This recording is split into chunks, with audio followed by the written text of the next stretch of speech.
South ఇండియాలోనే biggest sorry store మన Varahi silks మన విజయవాడ ఎంజీ రోడ్ లో ప్రారంభం. ఓటీటీ రంగంలో వరల్డ్ నెంబర్ 1గా కొనసాగుతున్న నెట్ఫ్లిక్స్ ఇప్పుడు తన వ్యాపారాన్ని మరింత విస్తరించుకునే క్రమంలో పెద్ద ప్లాన్ వేస్తుంది.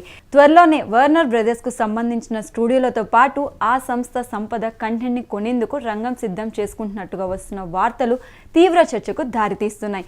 ఇది వినోద రంగంలో మోనోపోలీ అంటే గుత్తాధిపత్యం కోసమేనని విశ్లేషకులు అభిప్రాయపడుతున్నారు. ఇది నిజంగా అమల్లోకి వస్తే కొన్ని ఓటీటీ కంపెనీలు మూతపడినా ఆశ్చర్యం లేదంటున్నారు. అదెలాగో చూద్దాం. నెట్ఫ్లిక్స్ వార్నర్ బ్రదర్స్ మధ్య జరగబోయే ఒప్పందం విలువ సుమారు $82.7 మిలియన్, అంటే మన కరెన్సీలో 6,80,000 కోట్లు.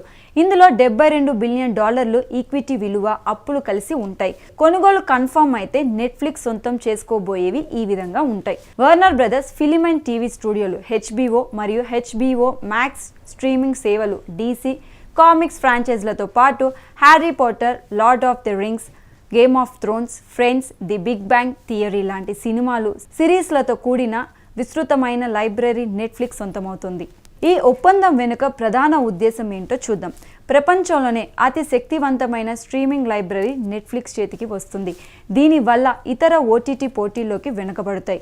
అంతా ఓకే అయితే రెగ్యులేటరీ అప్రూవల్ ఆమోదం పొందిన తర్వాత 2026 చివరిలో అమల్లోకి వస్తుంది. అయితే వార్నర్ బ్రదర్స్ తీసిన సినిమాలను థియేటర్స్లో రిలీజ్ చేసే పద్ధతిని కొనసాగించేందుకు నెట్ఫ్లిక్స్ అంగీకారం తెలిపిందట. ఈ డీల్కు సంబంధించిన చెల్లింపులు నగదు ప్లాన్ షేర్ల రూపంలో జరుగుతున్నట్టు సమాచారం. ఒక్కో షేరుకు $27.75 చొప్పున చెల్లించేందుకు నెట్ఫ్లిక్స్ సిద్ధంగా ఉన్నది. ఒకవేళ ప్రభుత్వ నియంత్రణ సంస్థల వల్ల ఈ డీల్ బ్రేకప్ అయిన పక్షంలో $5.8 బిలియన్ బ్రేకప్ ఫీజు చెల్లించడానికి నెట్ఫ్లిక్స్ రెడీగా ఉంది. అయితే వార్నర్ బ్రదర్స్ ఆధీనంలో ఉన్న cable networks CNN, TBS, TNT ఇందులో భాగం కావు. వీటిని డిస్కవరీ గ్లోబల్ అనే కొత్త కంపెనీగా మార్చి తర్వాత వాటిని కూడా కొంటారు. అయితే నెట్ఫ్లిక్స్కి పోటీగా కామ్కాస్ట్ అనే సంస్థ షేర్కు $30 చెల్లించేందుకు ముందుకు రావడం కొత్త ట్విస్ట్. పారమౌంట్ సైతం టాప్ కాంపిటీషన్ ఇచ్చేందుకు రెడీ అవుతోంది. ఒకవేళ ఈ విలీనం పూర్తయితే కనుక అమెరికా స్ట్రీమింగ్లో నెట్ఫ్లిక్స్ వాటా 21% చేరుకుంటుంది. ఇది ఆల్ టైమ్ రికార్డ్. వార్నర్ నిర్మించిన ఎన్నో హాలీవుడ్ కల్ట్ క్లాసిక్ దీని లైబ్రరీలోకి వచ్చి కోట్లాది వ్యూస్ని తీసుకొస్తుంది.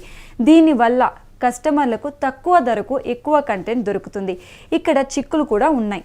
అమెరికన్ న్యాయశాఖ ఈ డీల్కి అడ్డుపడొచ్చని US మీడియా రిపోర్ట్.